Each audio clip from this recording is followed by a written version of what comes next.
Hi everyone. In this video I am going to explain about the transient analysis of NMOS NAND gate. So in the case of transient analysis, we are going to extract what are the different parasitic capacitances existed at various terminals of the transistors. So we will extract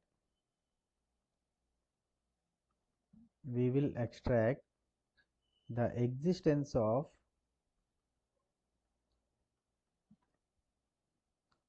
capacitance, or we call it as parasitic capacitance, at various places of uh, NAND gate at transistor level.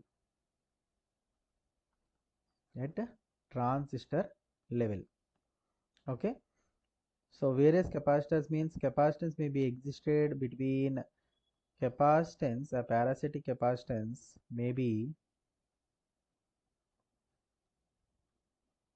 existed between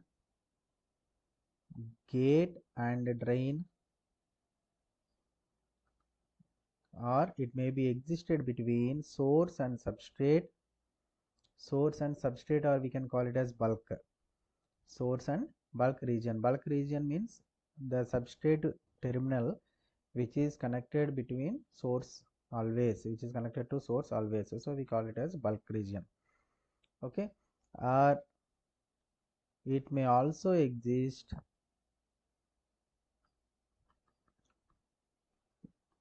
at output terminals, at output terminal. So now consider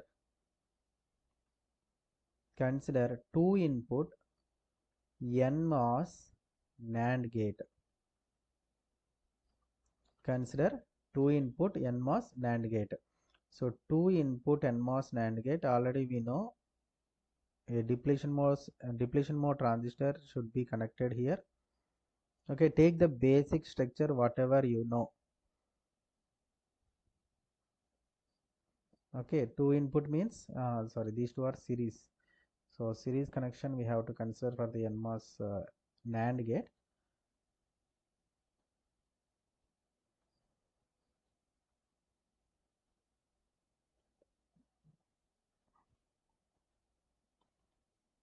Okay, so here it is A and this is the transistor B. Now this is VDD.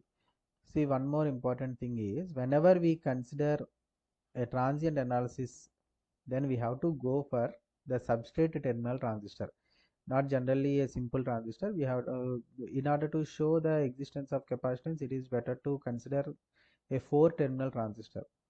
Symbolic representation, just we are changing the symbolic representation, not the transistor. We are just taking a symbolic representation with a substrate terminal. Now see here, a capacitance, here it is the drain terminal and this is gate terminal. So this capacitor is connected here, this capacitance is connected here. This is CGD as a load, because this is acting as a load capacitor, load device. Okay, and this substrate or bulk region has a capacitance with respect to the output. So this is CGS or bulk. Sorry, I will write one more name.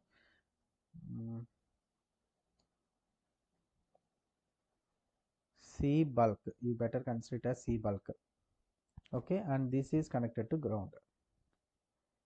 And here we have one more capacitance existed between this terminal and this substrate. So this is CDB for A transistor. CDB, drain to bulk A for A transistor. Next,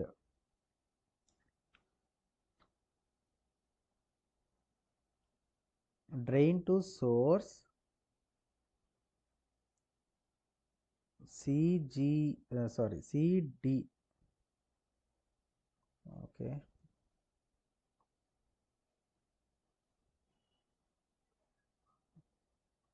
C, this is bulk region and this is source terminal CBSA.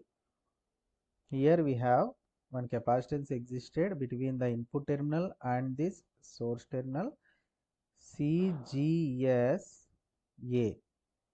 and here between gate and drain one capacitance is existed CG, which is existed between gate and drain, so CGD underscore A. Because why it is underscore A? Because the same number of transistors are also same number of capacitors will also be existed for the bottom transistor, which is the input B. Okay, so we have a capacitor here. So this is CGS underscore B.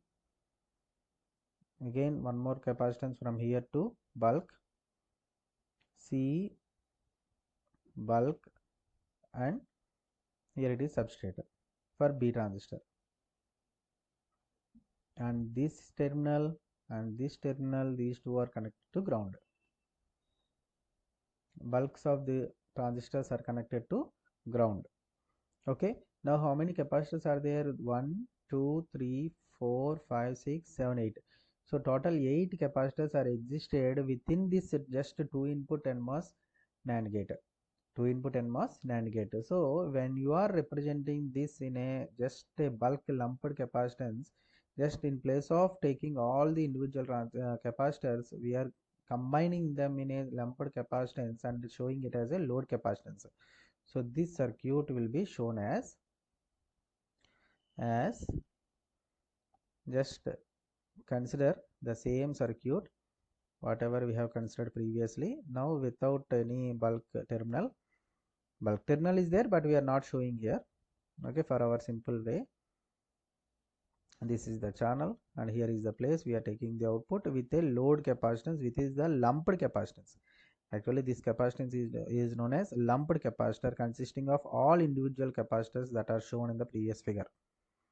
Okay, this is A, this is B, and this is ground, this is VDD.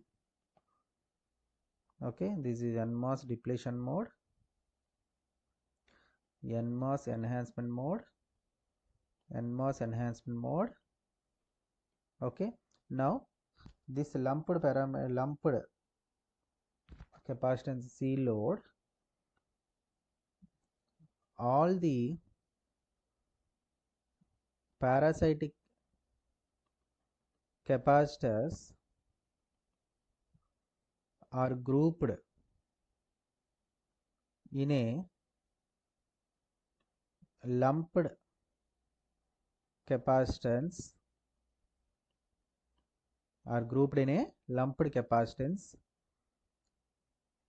as C load. So C load is equal to, now tell me what are the capacitors we have considered?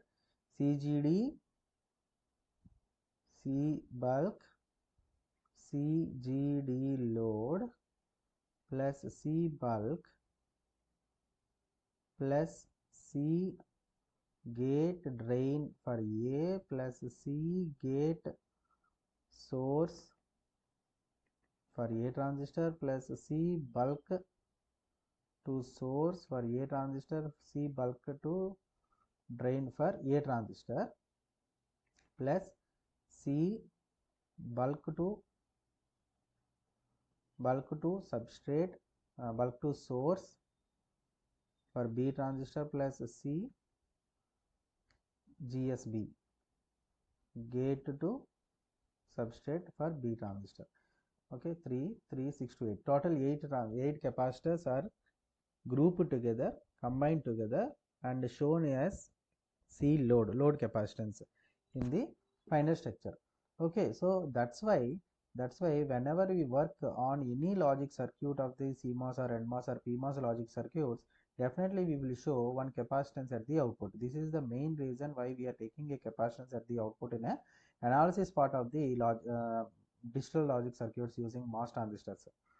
Okay, So whenever we apply some sudden changes in the inputs 0 to 1 or 1 to 0 pulse inputs, but output will not be a sudden change. Output is a gradual increment or decrement from 1 to 0 or 0 to 1. This is because of the existence of lumped capacitance at the outputs.